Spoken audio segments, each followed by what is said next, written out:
Zayat, Ibáñez, Tonietti, Truco Gallo. Hola, sean bienvenidos a Truco Gallo, el podcast sobre actualidad política y económica de Argentina. Este es el episodio número 69. Mi nombre es Daniel Tonietti, me acompaña en capítulo a capítulo Alfredo Cuchu Zayat. Alfredo, buenas. Hola, ¿cómo andan? Buen día, buenas tardes, buenas noches para todos. El equipo se completa con Pablo Totó Ibáñez. Pablo. Buenas tardes, muchachos, saludos y buena semana para todos. Para comunicarse con nosotros lo podés hacer a través de nuestra cuenta en Twitter, @trucogallo. Esperamos tu mensaje a través de Twitter, @trucogallo. En este episodio estaremos hablando de una de las promesas de campaña de la fórmula Fernández-Fernández. Encargarse del funcionamiento y el manejo de una reforma del Poder Judicial. Finalmente, esta semana se hizo la presentación del anteproyecto de ley de reforma judicial, que tiene varios aspectos, entre los cuales hay dos fundamentales. Uno, el anteproyecto para reformar lo que se llama la justicia federal, con alto contenido en causas de relevancia política y relevancia institucional. Y por otro lado, la presentación de un seleccionado de notables juristas para que por un periodo de 90 días reflexionen acerca del funcionamiento del vértice del Poder Judicial.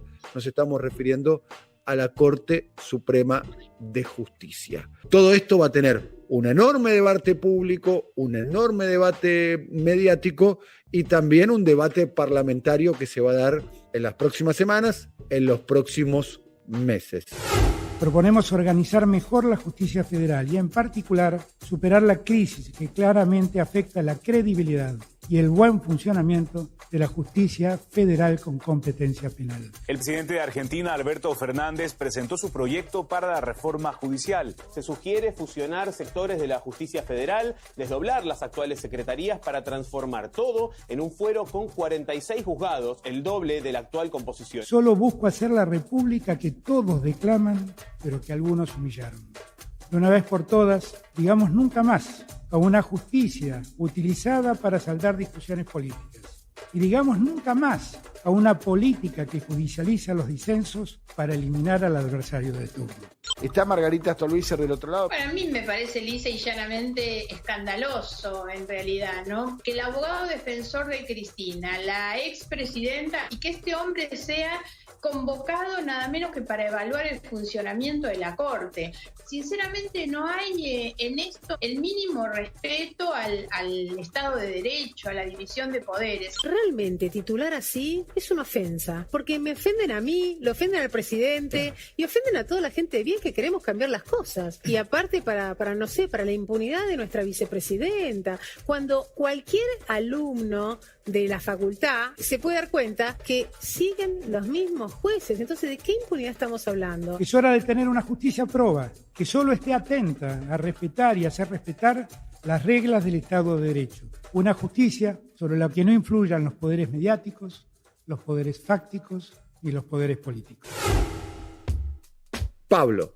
Muy bien, con algunas primeras precisiones. Se conoció finalmente el proyecto. Habíamos hablado de esta intención del gobierno de volver a poner sobre la mesa uno de los ejes, generar una agenda que lo ponga en otro lugar, o que lo ponga en una posición, si se quiere, más proactiva. El tema de la justicia supone una cuestión de fondo, medular. La impresión absolutamente personal es que si supone o significa para Alberto Fernández la oportunidad para volver a recuperar protagonismo y vitalidad en su gestión, muy marcada razonablemente por la pandemia, pero lo pone en ese lugar. Pero si voy un poquito más de fondo, me parece que es un gran desafío para la política en general, para poder abordar uno de los poderes, como vos bien decías, más patricios, más enquistados, más intocables, y también por estos motivos, o quizá porque justamente el servicio de justicia no es lo mejor de este país, uno de los más cuestionados. Se abren varios frentes y muy rápidamente, incluso antes de que se presente el proyecto, ya había muchas o varias manifestaciones de rechazo. Sorprendentemente, por ejemplo, el lunes, Juntos para el Cambio, yo creo que haciéndose eco de un planteo que venía muy instalado desde algunos sectores mediáticos, esta idea de la ampliación de la Corte. Lo hablamos, creo que hace 3 o 4 episodios atrás, cuando hablamos de la reforma, que la información que yo tenía era que ni Alberto Fernández en términos personales consideraba que era imprescindible una ampliación de la Corte y que en todo caso, si eso fuese para hacerse, debía tener en todo caso la famosa división en salas para darle más celeridad en todo caso. El jueves habló por la mañana Alberto Fernández y dijo que según su criterio está bien el número de 5 integrantes de la Corte, pero a su vez dijo que para él está funcionando mal la Corte porque está prácticamente paralizada. Con esto también se blanquea de alguna manera una primera tensión con los cortesanos que se manifestó durante la presentación, donde solo fue Elena Hayton del Orasco y no estuvieron ni el presidente del tribunal, Rosenkrantz, ni el expresidente y de alguna manera todavía un hombre fuerte dentro de la casa que fue Horacio Lorenzetti, tampoco Rosati. Con esto, con esta posición, con este primer indicio, yo creo que se manifiesta una tensión que se fue sumando acciones de ambos lados. ¿Qué dicen en la Corte? Que no hubo consulta previa, que la convocatoria para participar de la presentación fue muy a trasmano y a las apuradas, y que básicamente ellos habían partido de la hipótesis de que Alberto Fernández les había prometido que no se iban a enterar de ninguna reforma por los medios y que iba a haber algún tipo de consulta. Corresponde, en todo caso, que el Ejecutivo, en un tema vinculado a la justicia, consulte a la Corte, es más discutible. Tiene que ver con una instancia de naturaleza política, pero también es cierto que tranquilamente podría decir el Ejecutivo, es una propuesta del Ejecutivo que se va a tratar en el Congreso y en todo caso ahí la Corte o los distintos actores de la política podrán intervenir, o la Corte o la justicia en sí podrá disponer si considera que en algún momento hay alguna instancia anticonstitucional, un tema que ha ocurrido en otras reformas vinculadas a la justicia. ¿Qué dicen el gobierno? Que de alguna manera el Ejecutivo avanzó con una reforma, que es su propuesta, que esa propuesta está abierta porque tiene que pasar por el Congreso, pero hacen un reproche también, que cuando Mauricio Macri presentó el plan Justicia 2020, ¿con quién lo hizo sentado al lado? Con Lorenzetti. Y luego, cuando hizo un balance del plan Justicia 2020, ¿con quién lo hizo a su lado? Con Rosenkrantz. Ambos eran, en cada uno de esos momentos, los presidentes del tribunal. Entonces hay como un reproche de Olivos advirtiendo que justamente este planteo de no haber participado, de no tener conocimiento, también hay una especie de doble vara del involucramiento o de la predisposición, en todo caso, de los sucesivos presidentes de la Corte a mostrarse en alguna instancia con Mauricio Macri y ahora, en todo caso, hacer una especie de vacío, podríamos decir, respecto a la presentación de Alberto Fernández. Eso por un lado, que tiene que ver con la Corte, que insisto, no está en el proyecto. El proyecto de Alberto Fernández, el segundo capítulo que tiene que ver con el Consejo, plantea analizar como una propuesta del presidente que van a tener que revisar estos 11 juristas de la Comisión ad honorem, si corresponden, si surge de ahí alguna propuesta para mejorar el funcionamiento de la Corte. No hay ninguna mención a la cuestión referida a la cantidad de los integrantes de la Corte y no es el único tema, porque también hay cuestiones respecto al Consejo de la Magistratura, también hay cuestiones, por ejemplo, del juicio por jurados, no es el tema, o no parece ser por ahora, el tema exclusivo ni excluyente. De hecho, yo creo que el tema exclusivo y excluyente es el fuero penal, y exclusivo y excluyente es lo que puede pasar con Comodoro Pi y lo que debe, en todo caso, avanzar en una reforma de alguna naturaleza y profundidad con Comodoro Pi, que por otro lado no aparece debidamente instalado. Yo creo que el tema de la Corte se tomó como una bandera y de alguna manera parece dejarse de lado el tema Comodoro Pi, que yo creo que es efectivamente lo que está de fondo. ¿Cuál es la propuesta ahí? De los 12 juzgados federales de Comodoro Pi, fusionarlo con los 11 del penal económico y después crear 23 juzgados más. De los 12 federales de Comodoro Pi, hay 3 que están vacantes, porque falleció Bonadío, porque acaba de irse hace unos días, nada más, Canicova Corral, cumplió los 75 años, y quedan entonces 9 en funciones de los 11. La fusión, y Sergio Torres, que se fue a la Corte de la provincia de Buenos Aires. Está el tema Rafecas, que sería el cuarto, en la medida que salga en su momento su designación en la Procuración de la Corte. Pero ahí me parece que está el foco, y cuando hablo de Comodoro Pi, con las críticas históricas que durante el gobierno de Macri las hizo el peronismo y con las críticas históricas que durante los gobiernos del peronismo le han hecho las distintas oposiciones, creo que hay una coincidencia bastante general respecto a cierta toxicidad que hay en la justicia federal centralizada en Comodoro Pi. ¿Qué es lo que ocurre hacia adelante?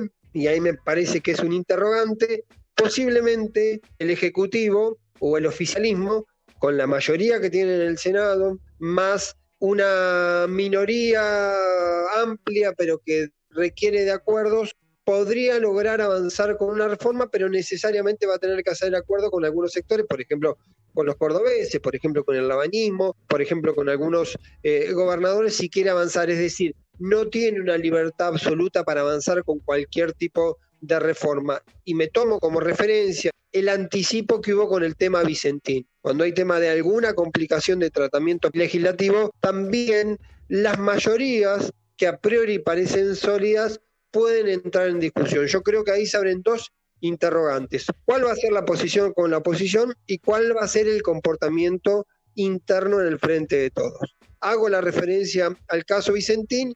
Yo creo que hay un debate bastante intenso, pero el tema de la reforma judicial puede convertirse, como decía Daniel, en un tema de debate público, y al convertirse en un tema de debate público, puede ser que esta minoría amplia, pero no mayoría suficiente, genere algunas tensiones para que el Frente de Todos consiga, si quiere avanzar con una reforma que no tiene aval, que no tiene sustento, le cueste encontrar los votos suficientes para llegar a los 129 diputados. Porque además, y esto me parece que es una valoración también un poco personal, una reforma de esta naturaleza, en general los gobiernos deben buscar el mayor músculo político. Y ahí me voy al tema de la oposición. Rápidamente el lunes, con el tema de la Corte, un comunicado de Juntos para el Cambio rechazando eso, que no estaba incluido en el proyecto, y que el jueves Alberto Fernández dijo que no estaba en sus planes iniciales la ampliación de la Corte. ¿Qué ocurrió?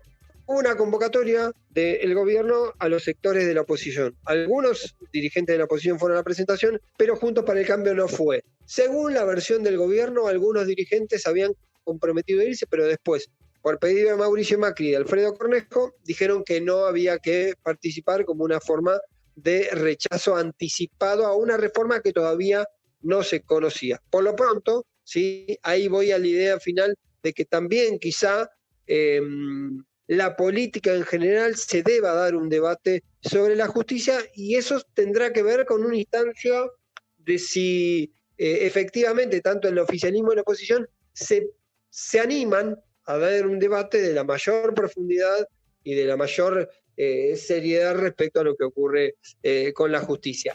Con el frente opositor, para cerrar por lo menos esta idea, otra vez, como lo hemos mencionado en otros episodios, en este caso vuelve a ganar el aladura, ¿sí? Vuelve a imponerse un rechazo anticipado y la decisión también, sin tener conocimiento previo del proyecto, de no participar de la presentación del presidente de la Nación de las líneas de la reforma electoral. Se vuelve a marcar esa cancha. En Juntos para el Cambio, el sector más duro se impone, marcando cuál es el modo en que se debe actuar ante el gobierno nacional. Me quedo con un detalle final y tiene que ver con esta historia de si efectivamente se va a dar un debate y cuál es o qué es lo que está buscando la oposición en estos debates. Y estaba mirando en estos días un trabajo de la consultora Subán Córdoba sobre la imagen de Mauricio Macri a nivel nacional. Me llamó la atención por los indicadores.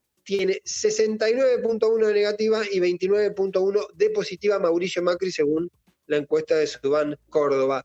¿Qué define esto de alguna manera y por qué me parece que tiene que ver con esa lógica?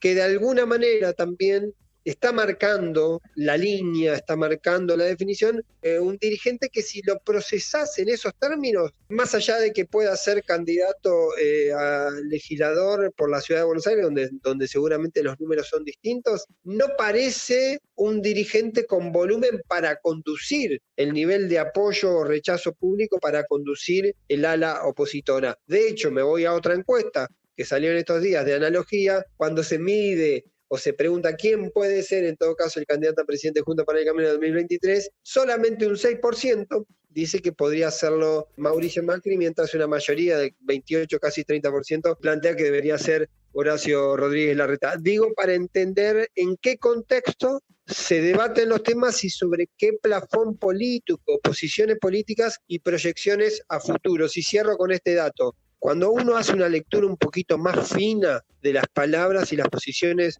de Juntos para el Cambio, encuentra matices. Por ejemplo, Negri dijo que antes de tomar posición hay que leerla bien, hay que ver de qué se trata, y aparece otro debate que me parece que es como una especie de gambeta elegante, diciendo no es el momento en el medio de la crisis para plantear la necesidad de una reforma electoral.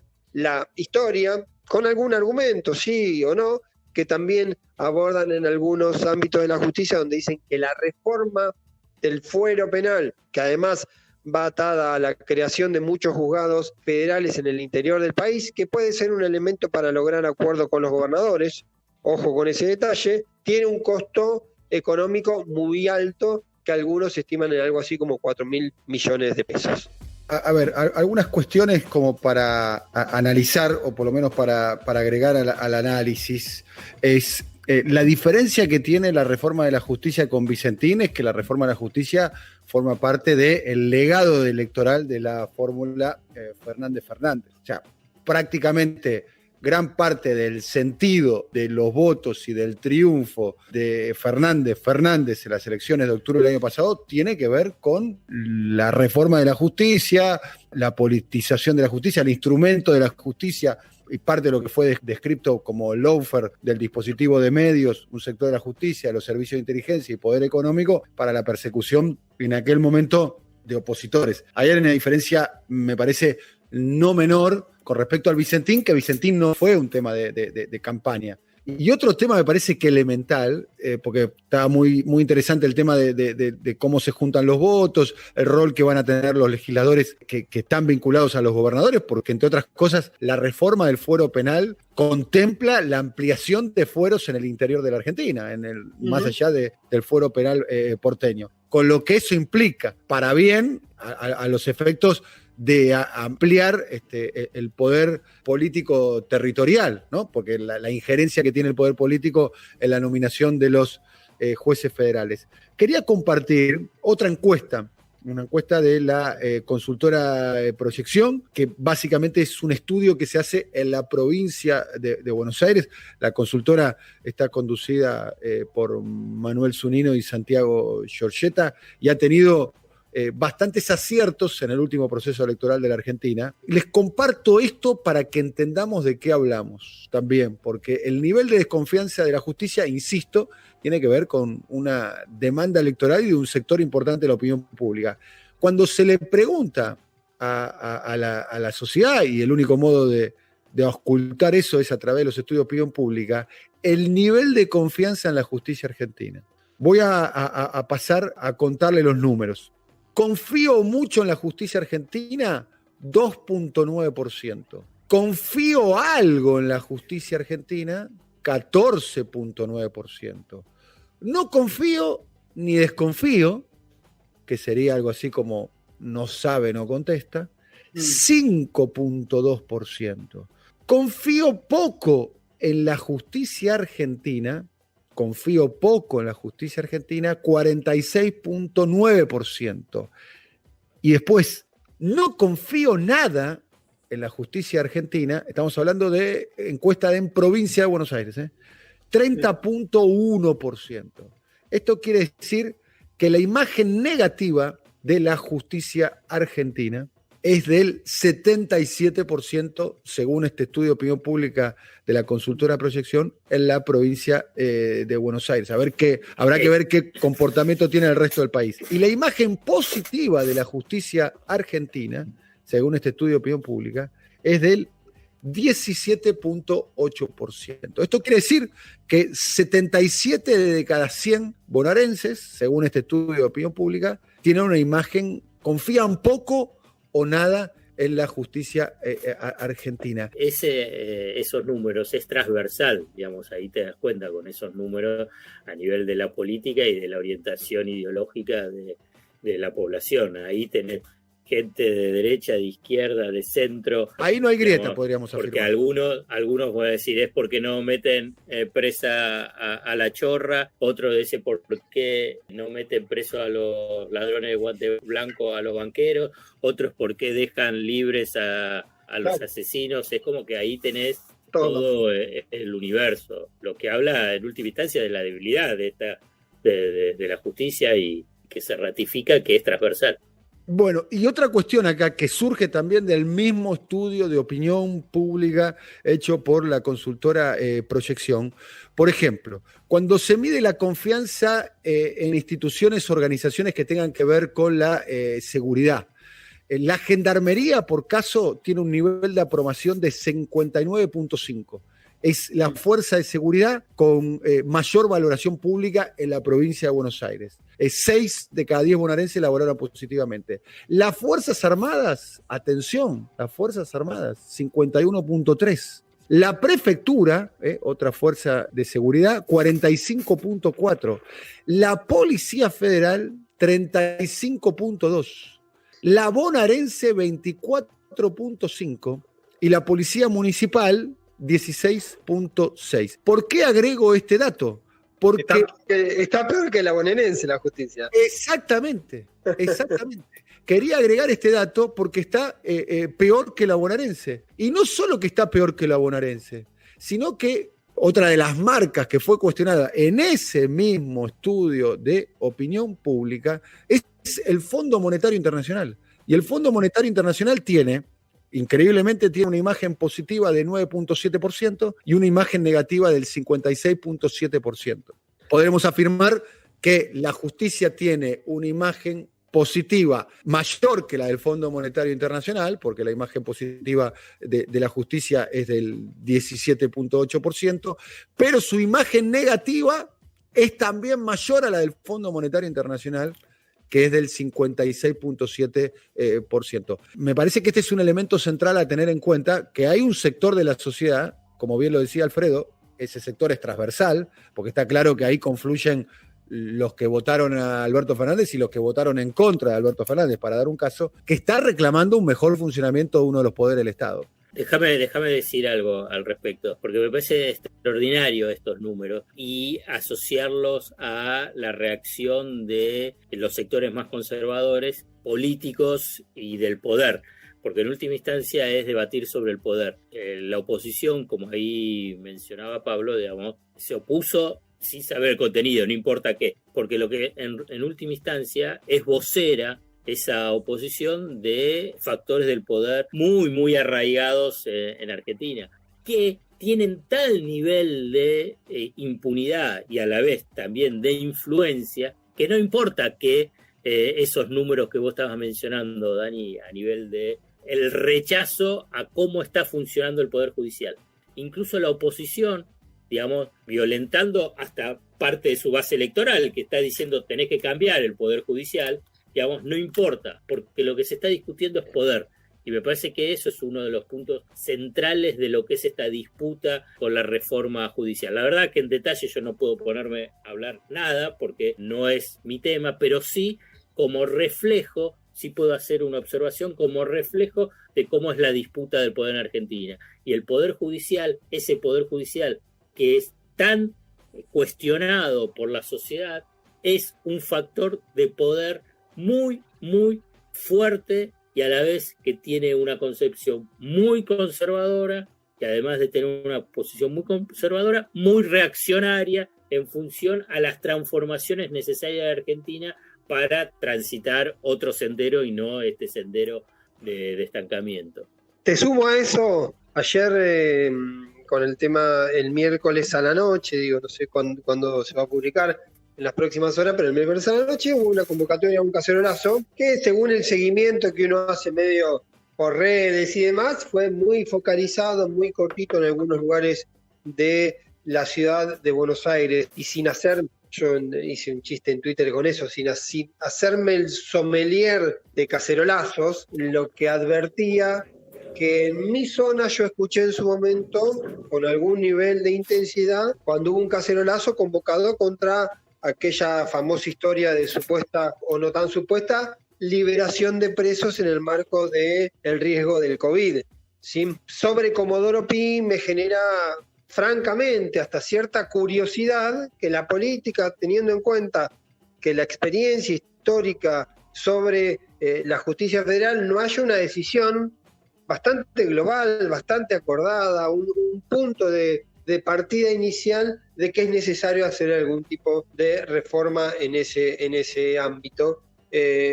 La comparación con Vicentín naturalmente tiene una matriz distinta, porque algo fue que surgió casi de manera a las corridas, espasmódica por el episodio Vicentín, y lo otro venía planteado. Sí tiene que ver con una discusión de fondo respecto a estructuras de poder, y cuando están en disputa espacios de poder posiblemente generen mayores tensiones a la hora de conseguir acuerdos, alianzas y la propia vitalidad del espacio en términos legislativos del Frente de Todos. Bueno, hemos terminado un nuevo episodio de Truco Gallo. Hasta la próxima, querido Alfredo Cuchu Zayat. Un fuerte abrazo para todos. Hasta la próxima, Pablo Totó Ibáñez, alcalde de Gonet. Saludos, amigos. Buena semana. Nos volvemos a ver en el próximo episodio. Coordinación: Marcelo Figueroa. Producción comercial: Pablo López. Realización: Simón Villarrubia. Diseño gráfico: Andrés Roth y Lisandro Aira para brasilcomunicación.com. Movistar Play te invita a los primeros 3 meses de Amazon Prime Video para que veas las mejores series y películas. Entrá a movistar.com.ar/play y actívalo. Los que somos Movistar, tenemos más. Movistar. Promoción válida del 1 del 5 del 2020 al 31 del 5 del 2020. Más información en movistar.com.ar/legales/Movistar Play.